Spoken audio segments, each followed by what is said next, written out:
Welcome to VSN kitchen. இன்றைக்கி நம்ம வீடியோவில் பாரம்பரிய புளிப்பொங்கலும் அதுக்கு தொட்டுக்கிறதுக்கு டாங்கர் பச்சடியும் எப்படி செய்கிறதுன்னு பார்க்கலாம். குக்கரில் நல்லெண்ணெய் சேர்த்து கடுகு, உளுத்தம்பருப்பு, கடலைப்பருப்பு, வறுத்த வேர்க்கடலை, கருவேப்பிலை, காஞ்ச மிளகா சேர்த்து பொரிஞ்சதும் மஞ்சத்தூள், பெருங்காயம் சேர்த்துக்கலாம்.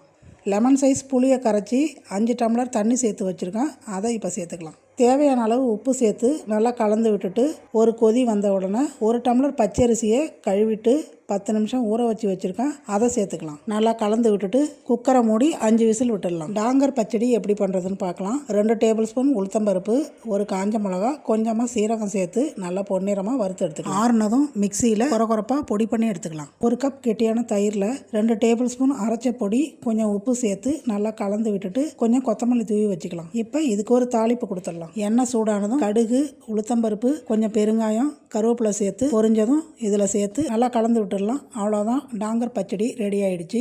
குக்கரை திறந்து பார்க்கலாம். 1/2 டீஸ்பூன் வறுத்த வெந்தய பொடி, கொஞ்சம் நல்லெண்ணெய் சேர்த்து நல்லா கலந்து விட்டால் கமகமன்னு புளி பொங்கல் ரெடி ஆகிடுச்சு. இது புளியோதரை டேஸ்ட்டில் தான் இருக்கும். லஞ்ச் பாக்ஸுக்கு கொடுத்து விடலாம். வத்தல், அப்பளம் கூட இதுக்கு தொட்டுக்கிறதுக்கு நல்லாயிருக்கும். நீங்களும் ட்ரை பண்ணி பாருங்கள். இந்த மாதிரி பாரம்பரிய ரெசிபிக்கு விஎஸ்என் கிச்சனை சப்ஸ்கிரைப் பண்ணிக்கோங்க. லைக் பண்ணுங்கள், ஷேர் பண்ணுங்கள். தேங்க்யூ.